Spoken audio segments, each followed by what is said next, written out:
Thousands of people have memories of their hometowns. In most cases, these memories are supported by yearbooks, birth certificates, old newspaper clippings, and the stories passed down through families.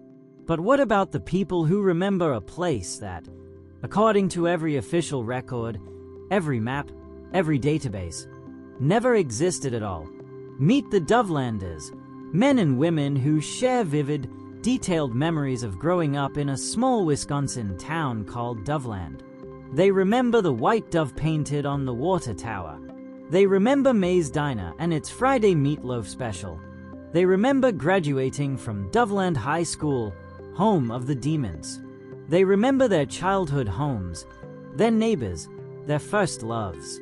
But when they search for proof of their past, they find nothing. No census data, no property records, no photographs that can be verified, no ruins in the forests of northern Wisconsin where they all insist their hometown once stood. It's not as simple a case as false memory or internet hoax. Because when thousands of people share the exact same impossible memory, you're left with a chilling question. Did an entire American town vanish without a trace, or did thousands of minds create the same elaborate fiction? And if either answer is true, what does that mean for the rest of us?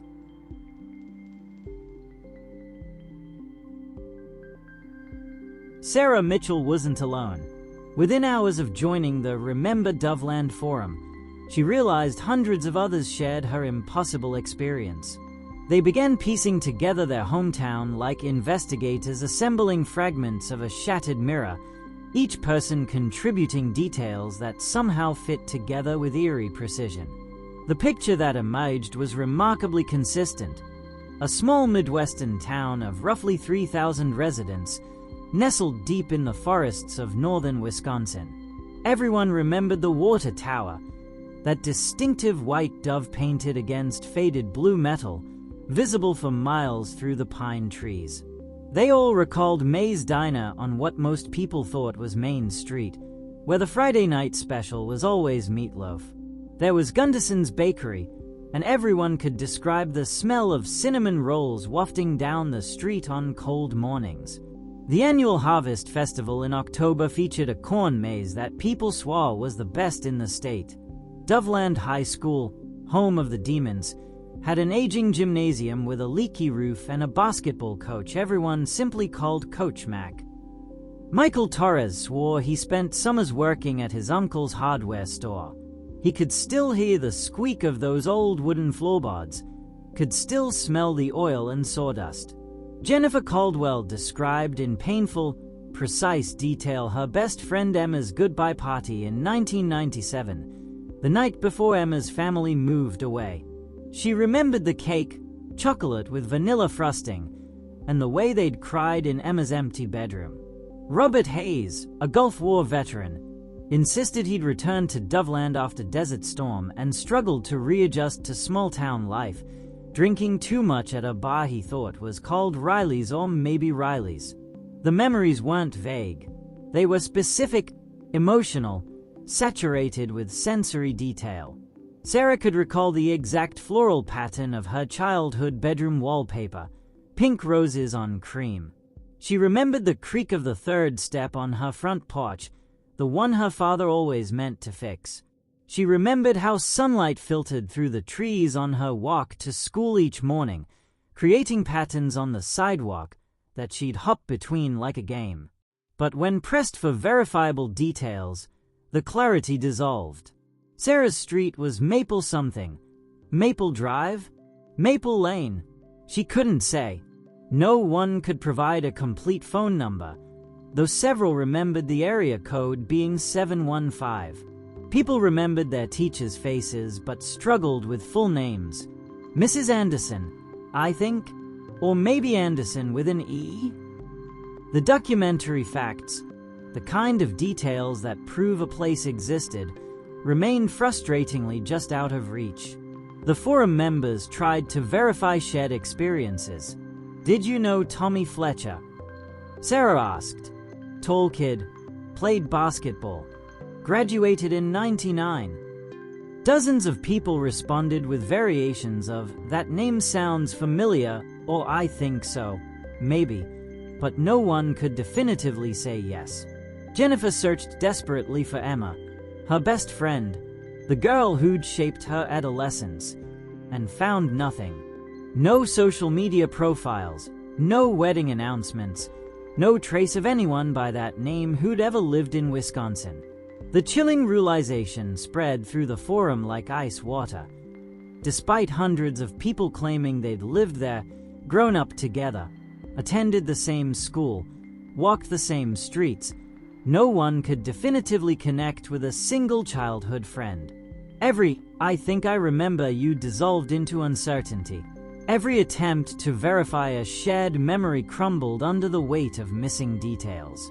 It was as if the emotional memories remained crystalline and perfect, while the documentary facts, the evidence that would prove their past was real, had been surgically extracted. They all remembered Doveland, but they couldn't prove any of them had actually been there together. Sarah refused to accept absence as an answer. She organized an expedition to northern Wisconsin, rallying 23 Dovelanders who pooled their fragmentary memories to triangulate their hometown's location. Highway 51, everyone agreed, was roughly 15 miles east. There was a lake nearby, though some called it Lake Superior, others Lake Namekagon, and still others couldn't recall its name at all. They remembered driving south to reach Green Bay, north toward Superior. Using these coordinates, they converged on a densely forested area that everyone felt, with bone-deep certainty, was right. They found nothing. No crumbling foundations hidden beneath decades of undergrowth. No rusted street signs. No fragments of concrete where sidewalks should have been.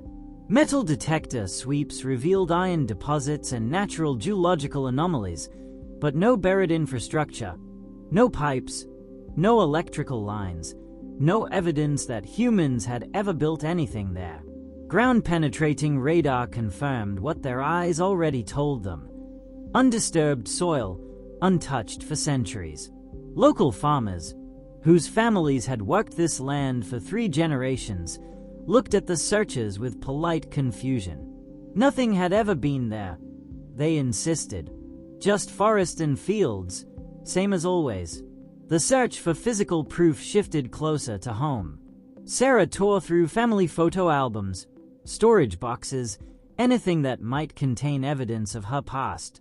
In her mother's attic, buried beneath Christmas decorations and old tax returns, she found it. A cardboard box labeled Doveland Memories in her own teenage handwriting. Inside were treasures, photographs of a young Sarah in front of a brick building that had to be Doveland High, a yearbook embossed with DHS class of 1999, even her diploma. The seal raised and official looking. Triumphant, shaking with vindication, she photographed everything and shared it online. The forum erupted with excitement. Finally, proof.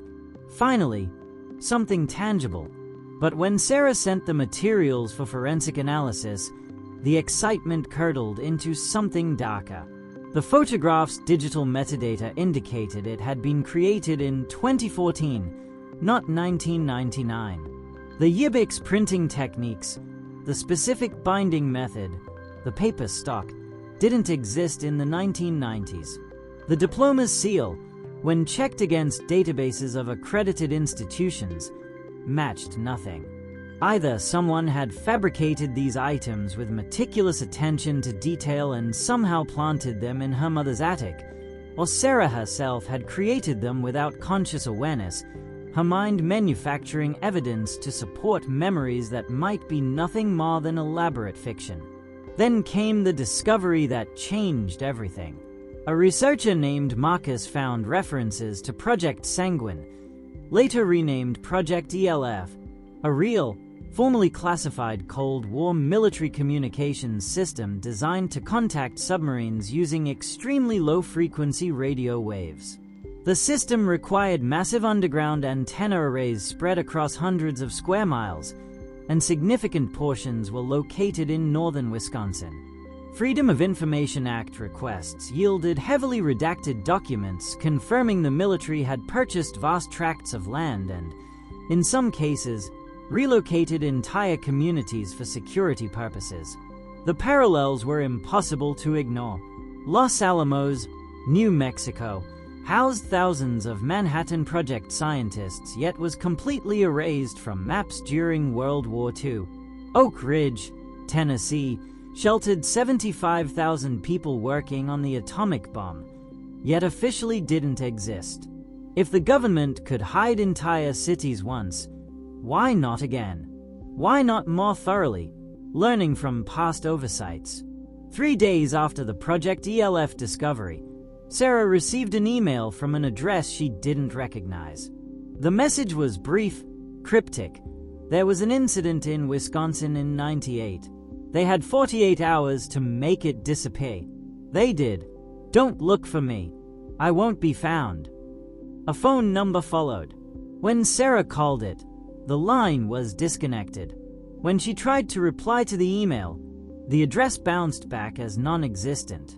The anonymous source, retired military contractor, whistleblower, or elaborate hoaxer, had vanished as completely as Doveland itself, leaving only questions that multiplied like shadows in the Wisconsin forests.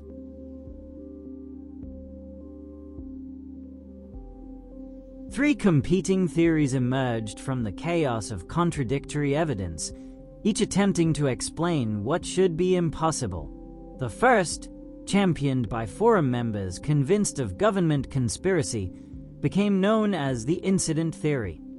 According to this reconstruction, Doveland was real, was intimately connected to the classified ELF operations, and was systematically erased following a catastrophic event in late 1998 or early 1999. Piecing together fragmented testimonies from Dovelanders who claim to remember something wrong in their final months there, investigators constructed a timeline of disaster. Some spoke of tremors, unusual seismic activity that locals dismissed as minor earthquakes. Others remembered a cavern collapse at the underground facility that released massive amounts of water, flooding the installation and threatening the town above. A few testimonies mentioned something more sinister, an accidental release of radioactive material from aging equipment, or a mysterious pulse that rippled through Doveland one autumn night, causing migraines, nosebleeds, and widespread neurological effects that lasted for days. In this scenario, the government faced an impossible choice: acknowledge a disaster at a secret facility and face international scandal, or erase every trace of what happened. They chose erasure. Under the cover of national security, families were relocated to different parts of the country, bound by non-disclosure agreements backed by classification orders that would outlive them. Records were seized and systematically destroyed. Property deeds were altered, birth certificates reissued with different birthplaces, school records transferred to nearby towns as if Doveland residents had always lived elsewhere. Anyone who worked on the relocation operation was bound by secrecy protocols more severe than those protecting nuclear weapons programs. Supporting evidence emerged in fragments. Unexplained radiation spikes detected in northern Wisconsin in the late 1990s, though EPA records attributed these to natural radon variation. A former FEMA contractor, speaking under condition of anonymity, described working on an unnamed total population relocation in the upper Midwest. Researchers discovered patterns in land ownership records, coordinated government acquisition of properties through shell companies in 1998 and 1999, all centered precisely where Dovelanders believed their town had stood. But others in the forum rejected the conspiracy theory as too mundane. They gravitated toward explanations that seemed to match the impossibility of their experience. The dimensional shift theory proposed that Doveland hadn't disappeared, it had phased into an alternate reality. Proponents cited quantum physics concepts about parallel universes and the multiverse, suggesting the military's ELF experiments had inadvertently torn the fabric of reality itself. Doveland still existed, they insisted, just in a different dimensional frequency, inaccessible to us, but still home to its residents who might not even realize they'd shifted out of our world.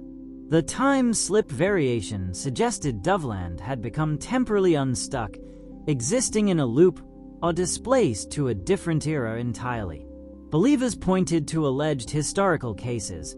The Mobile Jourdain incident of 1901, where two women claimed to walk into 18th century Versailles, or Carol Chase's 1950s account of driving through a town that perfectly matched an 1890s settlement but existed nowhere on modern maps. For some Dovelanders, these explanations offered comfort. Their town wasn't destroyed, just elsewhere, and perhaps someday they'd find their way back. Dr. Elizabeth Harmon offered a third explanation that was somehow more disturbing than government conspiracies or dimensional rifts. A cognitive neuroscientist specializing in false memory formation, she proposed the simplest and most unsettling answer. Doveland never existed at all. She explained how suggestion creates detailed autobiographical narratives that feel absolutely real, how the Mandela Effect produces shared false memories in large groups.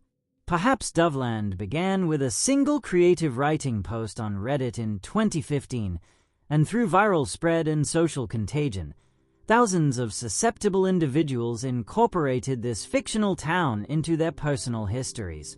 Their brains filled gaps in recall with fabricated details that became indistinguishable from genuine memory. The remarkable consistency of descriptions, Dr. Harmon argued, didn't prove Doveland was real. It proved that early online descriptions had shaped later memories in a self-reinforcing cycle of collective delusion. The investigation reached its critical phase when journalists and researchers who'd spent months chasing Doveland's ghost assembled their findings. The evidence was damning in its completeness. No mentions of Doveland appeared in any database, text, newspaper archive, or genealogical record prior to 2015. The earliest reference was a Reddit thread from April 2015, a creative writing post, many now suspected, that had somehow sparked a wildfire of false memory. County records for northern Wisconsin showed no gaps in land ownership, no unexplained population movements in census data, no missing tax revenues from a town of 3,000 people that should have been generating economic activity for decades. Linguistic analysis revealed something more troubling. Dovelanders used suspiciously similar phrases when describing their hometown. The dove on the water tower could be seen for miles. May's Friday meatloaf special. Coach Mac was beloved by everyone. The repetition suggested these descriptions hadn't emerged organically from genuine shared experience, but had originated from a single source and spread mimetically, each person unconsciously borrowing language from others until it became embedded in their own memories. Most devastating was the genealogical void. If 3,000 people had lived in Doveland, thousands more should have been born there over the town's presumed history. Birth records, death certificates, marriage licenses, military service documents, all should bear traces of the town's existence. Researchers found nothing. Not a single document listed Doveland as a birthplace prior to 2015. When Dovelanders were pressed to locate siblings, parents, or childhood friends who could corroborate their memories, every search failed. People remembered friends from Doveland but couldn't locate these individuals in the real world. Those who claimed to have been born there couldn't find their birth certificates. The documentary void was absolute and damning. David Chen, an investigative journalist who'd approached the story with genuine curiosity rather than cynicism, requested a meeting with Sarah.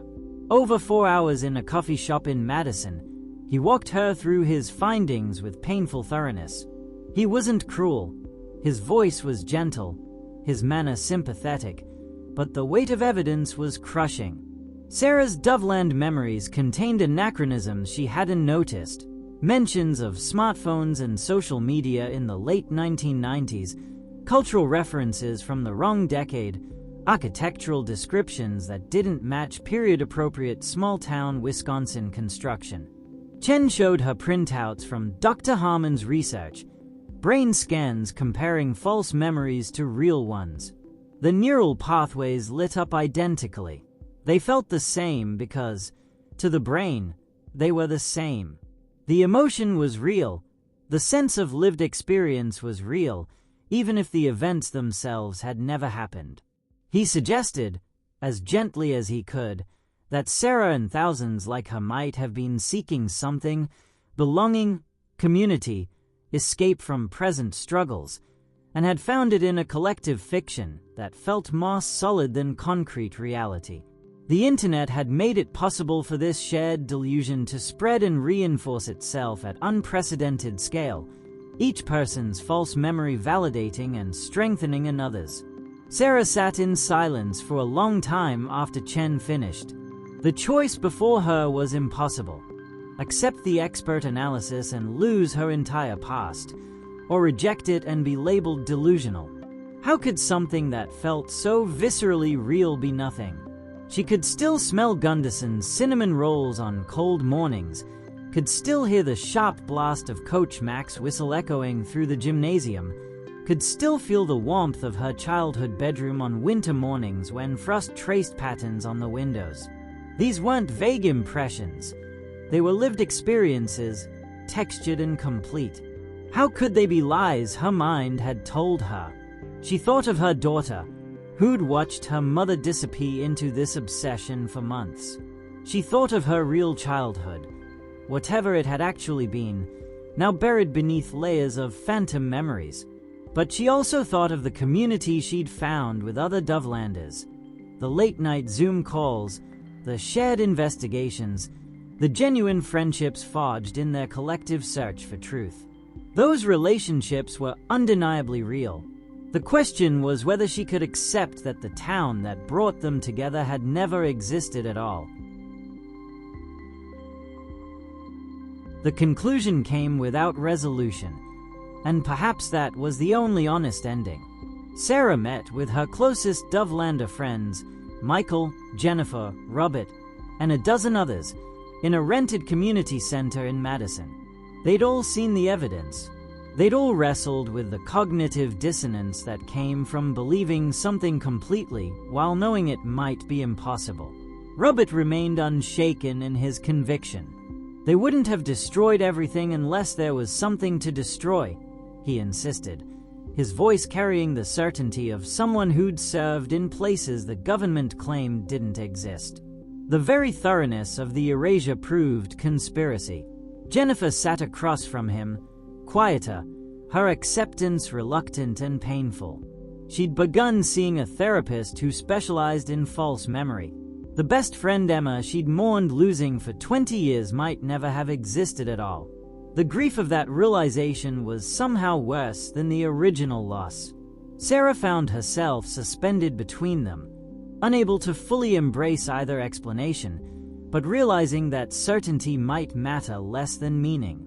She thought about what Doveland represented in this moment of history, an age where deepfakes created convincing false evidence, where AI generated realistic photographs of events that never happened, where social media algorithms trapped people in echo chambers that reinforced false beliefs, where digital records that seemed permanent could be manipulated or erased with frightening ease.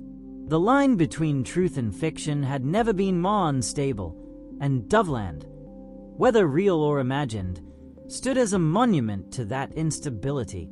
If their memories could be false, what parts of identity were reliable? If evidence could be fabricated or destroyed, how could anyone know anything about the past with certainty? If thousands of people could sincerely believe in something that never existed, what other collective delusions might be shaping reality right now, invisible to those living within them?